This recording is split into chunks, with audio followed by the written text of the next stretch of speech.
خاص اختلافات کو ہوا دیتے ہیں اور اس کے بعد پھر جو ہے تفریق پیدا ہوتی ہے معاشرے میں. تو اس کے بعد پھر آپ نے کہا کہ سینٹ آف پاکستان نے ایک ایسا بل مسترد کر دیا جو قومی اسمبلی سے بھی منظور ہوا.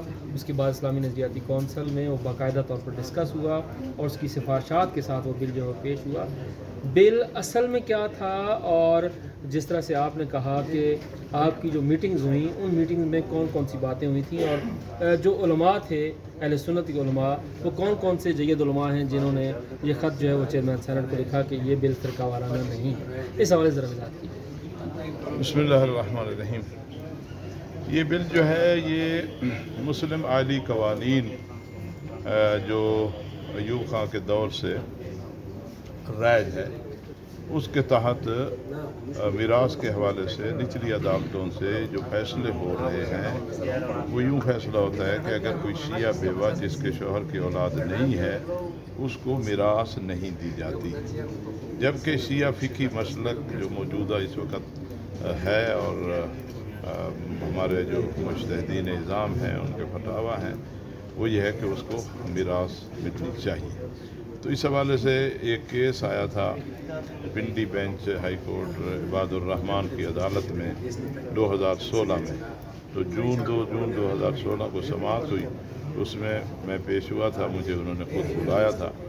تو اس میں انہوں نے بحث کے بعد ایک شک فیصلے کی یہ تھی کہ انہوں نے وزارت قانون کو لکھا کہ شیعہ بیوہ کی میراث کے لیے فقہ جعفری کے مطابق قانون تجویز کیا جائے.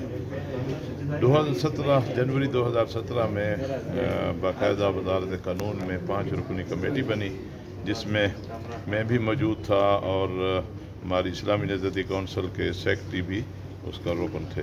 اس کے کئی اجلاس ہوئے، اس میں ایک ڈرافٹ تیار ہوا. اس کو البتہ مختلف ممالک کے قوانین کا بھی مطالعہ کیا گیا جس میں ایران، بحرین، لبنان، عراق، مصر وغیرہ، اور ایک ڈرافٹ تیار کر کے لا ریفارمز کمیٹی میں پیش ہوا جس کی صدارت اس وقت کے وزیر حامد صاحب نے کی تھی. اور اس کے بعد یہ طے ہوا کہ اس کو آگے جو ہے لے جایا جائے گا. بہرحال یہ سلسلہ مختلف میٹنگوں میں چلتا رہا. آخرکار یہ خاقان عباسی کی کابینہ میں پہنچا. خاقان عباسی کابینہ نے اس بل کو، یعنی یہ مارچ 2018 کی بات ہے، اس بل کو اسلامی نظریاتی کونسل کے پاس بھیج دیا. اسلامی نظریاتی کونسل نے دسمبر 2018 کو اس پر پوری بحث کرنے کے بعد سفارش مرتب کر کے وزارت قانون کو بھیجا کہ شیعہ بیوہ کے لیے اس کی میراث کا قانون جو ہے فقہ جعفری کے مطابق آئین کی دفعہ 227 کے تحت بنایا جائے. اس کی سفارش دی. اور طلاق کے لیے بھی سیکشن 7 جو طلاق کا ہے وہ بھی شیعہ کے لیے ان کی اپنی فقہ کے مطابق ہو. پھر یہ موجودہ دور میں یہ مختلف اوقات چلتا ہوا. 2019 میں یہ قومی اسمبلی پیش ہوا. قومی اسمبلی سے یہ قومی اسمبلی کی قائمہ کمیٹی کے پاس چلا گیا جو ریاض فتیانہ کی سربراہی میں تھی. 22 اراکین اس کے تھے. اس کے کئی اجلاس ہوئے جس میں اسلامی نظریاتی کونسل کے نمائندے بھی شریک ہوتے رہے، میں بھی شریک رہا. ان کے سوالوں کے جوابات سارے دیے گئے. مئی 2020 میں باقاعدہ قائمہ کمیٹی نے بحث کرنے کے بعد اس بل کو پاس کیا اور ابھی 10 جون 2021 کو قومی اسمبلی نے اس بل کو پاس کیا اور اس کے بعد یہ آ گیا سینٹ میں. سینٹ کی جو قائمہ کمیٹی ہے اس نے اس قسم کے ریمارکس دیے ہیں کہ یہ فرقہ وارانہ بل ہے، جس سے ہمیں افسوس ہوا کیونکہ یہ فرقہ وارانہ بل تو نہیں ہے. البتہ ایک شیعہ خاتون جس کو میراث نہیں مل رہی، اس کے لیے کوئی قانون نہیں ہے، تو وہ قانون کس نے بنانا ہے؟ وہ قانون تو اسمبلی نے یا سینٹ نہیں بنانا ہے. سپریم کورٹ کا اکتوبر 2017 کا باقاعدہ فیصلہ ہے کہ شیعہ حضرات اسمبلی سے طلاق اور اس قسم کے مسائل کے لیے قانون سازی کروائیں، یعنی سپریم کورٹ کا بھی باقاعدہ فیصلہ ہے. تو اس کے لیے ہم نے ابھی تمام ان کمیٹی کے ممبران کو بھی آگاہ کیا ہے اور میری خود کمیٹی کی جو سربراہ ہیں علی ظفر صاحب، اجلاس سے پہلے 30 جون کو میری ان سے نشست ہوئی تھی. میں نے انہیں بڑی تفصیل سے بتایا تھا، اس کا پورا بیک گراؤنڈ بھی بتایا تھا، لیکن افسوس ہے کہ ان حضرات نے اپنے اجلاس میں اس قسم کی باتیں کی کیونکہ طے یہ تھا کہ مجھے بلائیں گے اور اسلامی نظریاتی کونسل کے چیئرمین کو بھی سنیں گے، لیکن انہوں نے ایسا نہیں کیا. اگر ایسا کر لیتے تو میرے خیال میں اس قسم کا فیصلہ نہ دیا جاتا. اور اس کے بعد پھر میں نے کوشش کی ہے کہ اسلامی نظریاتی کونسل میں ظاہر تمام مسالک علماء موجود ہیں. اس میں ابھی جو علماء نے خطوط بھیجے ہیں ان میں ضیاء اللہ شاہ بخاری اہل حدیث کے ہیں، اور پیر حبیب الرحمن رحمانی صاحب یہ مشائخ کے میرے خیال میں صدر بھی ہیں تحریک انصاف کے، عثمان نوری صاحب ہیں، اور کچھ 14 علماء ہیں. اب سب کے نام مجھے اس طرح زبانی یاد نہیں ہے. انہوں نے خطوط جو ہیں وہ بھیجے ہیں، اور سینٹ کے چیئرمین سے آج ہماری ملاقات بھی ہوئی ہے، اور ہم نے انہیں پوری صورتحال سے آگاہ کیا ہے کہ یہ ایک حق ہے. عجیب ہے بھائی، ادھر تو آپ کہہ رہے ہیں ہم خواتین کا حقوق کا تحفظ کرنا چاہتے ہیں، خواتین کو حق دلوانا چاہتے ہیں، لیکن افسوس ہے ہمیں کہ ایک ان کا حق ہے جس سے وہ محروم چلی آ رہی ہیں. اور اتنے سارے کیس پڑے ہیں اب بھی سپریم کورٹ میں، ہائی کورٹ میں، دھکے بیچاری کھا رہی ہیں، ان کو ان کا حق نہیں ملتا کیونکہ قانون نہیں ہے اور ایک غلط فیصلہ ہوتا ہے. تو اس کو غلط فیصلہ اس وجہ سے ہوتا ہے کہ قانون نچلی عدالتیں ہیں تو اس فیصلہ دے دیتی ہیں، ہائی کورٹ میں جب جائیں تو وہاں سے انہیں ریلیف مل جاتا ہے، کیونکہ آئین کہتا ہے کہ ہر مسلک جو ہے اس کا ان کی اپنی فقہ کے مطابق جو ہے فیصلہ دیا جائے گا.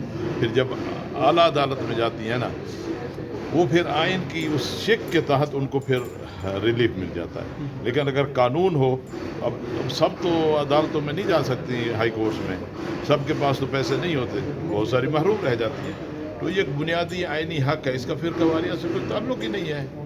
ہم حیران ہیں کہ اتنے معزز وکلاء اور اس پلیٹ فارم کے، اور انہوں نے بغیر، بلکہ انہوں نے سیکرٹری قانون کو بھی نہیں سنا، وزیر قانون کو بھی نہیں سنا. ان سے بات کرتے ہیں نا، وہ ان کو بتاتے ہیں، ان سے بھی نہیں سنا پڑتا ہے. تو سر اب یہ جس طرح سے آپ نے جس طرح سے کہا کہ آپ نے مختلف ملاقاتیں بھی کی، چیئرمین سینٹ سے ملاقات کی، اب ممبران اس کو مسترد کر چکے ہیں، اس کی پروسیڈنگ بھی ہو چکی ہے قائمہ کمیٹی قانون و انصاف کی. اس کے بعد اب چیئرمین سینٹ نے آپ کو کیا یقین دہانی کروائی ہے کہ کیا وہ بل دوبارہ ایجنڈے پہ آئے گا، دوبارہ وہ منظور ہوگا، کیا پروسیس ہوگا آپ اس کے بعد؟ اس کا پروسیس طریقہ یہ ہے، ایک تو خود یہ جو قائمہ کمیٹی ہے، ہم نے ان کو کہا کہ وہ تجدید نظر کریں، دوبارہ اجلاس بلائیں اور ہمیں سنیں. ایک تو کوشش یہ ہے کہ وہ دوبارہ اجلاس بلائیں، اور خود سینٹ کے چیئرمین نے بھی یہ فرمایا. دوسرا یہ تھا کہ وہ کہہ رہے تھے کہ میں ایک اور سلیکٹڈ کمیٹی بناؤں گا جس میں یہ بحث جو ہے کرائی جائے گی. اور آخر میں پھر یہی ہوگا کہ سینٹ میں بل پیش ہوگا، پھر سینٹ کے ممبران جو ہیں اپنی رائے دیں گے، یا اسے قبول کریں گے یا رد کریں گے. اور ہم انشاءاللہ سینٹ کے تمام ممبران کو جو ہے پورا بریف ان تک پہنچائیں گے. اور سینٹ کے چیئرمین نے بھی یہ کہا ہے کہ آپ ٹھیک ہے، پورا بریف جو ہے تمام ممبران کے لیے دے دیں، ہم ان کو پہنچا دیں گے. پھر اس کا یہ ہوگا. لیکن اس کے بعد اگر نہ ہوا تو پھر جوائنٹ سیکشن بلایا جائے گا، کیونکہ یہ بل رد نہیں ہو سکتا. پھر جوائنٹ سیکشن بلایا جائے گا. تو اس اللہ کرے گا اتنی نوبت نہیں آئے گی، پہلے انشاءاللہ حل ہو جائے گا. سر اس حوالے سے سیاسی جماعتوں کے سربراہان سے جو پارلیمنٹ میں موجود ہیں ان سے بھی ملاقات کریں گے اس بل سے؟ سب سے کر چکا ہوں میں. پیپل پارٹی کی جو پارلیمنٹ لیڈر ہے شری رحمان سے میٹنگ کی ہے، نیئر بخاری سے ملا ہوں، شاید خاقان عباسی سے پہلے بھی میٹنگ کی ہے. آج بھی 4 بجے ہماری نشست ہے. اور کاف لیگ کے کامل علی آغا سے ملے ہیں، اور رانا مقبول ہیں مسلم لیگ کے، ان سے ملے ہیں. بابر اوان سے ملاقات کی ہے، اپنا نور اللہ قادری سے ملاقات کی ہے. تحریک انصاف کے سیکرٹری عامر کیانی صاحب ہیں، ان سے ملاقات کی ہے. جس سے بھی ملے ہیں سب نے یہ کہا ہے کہ یہ حق ہے اور یہ پاس ہونا چاہیے. مقصد اس میں نہ فرقہ واریت ہے، نہ کوئی جھگڑا ہے. ایک آئین کا تقاضا ہے، ایک قانون نہیں ہے، وہ قانون بننا چاہیے. یعنی کسی نے ہمارے موقف کی مخالفت نہیں کی. بس یہ قائمہ کمیٹی نے ایسا کیوں کیا ہماری سمجھ سے بالاتر ہے، ہمیں تو سمجھ نہیں آ رہی. اور وہ بھی مختلف پارٹیوں کے، ایک نے کہہ دیا کہ ایشو ہی نہیں ہے. تو ایشو تو یہ سپریم کورٹ میں 18 کیس ہیں، 92 سے لے کر 1952 سے لے کر اب 1917 تک 18 کیس ہیں. اس میں ہائی کورٹ میں کیس ہے. ہائی کورٹ 2020 میں لاہور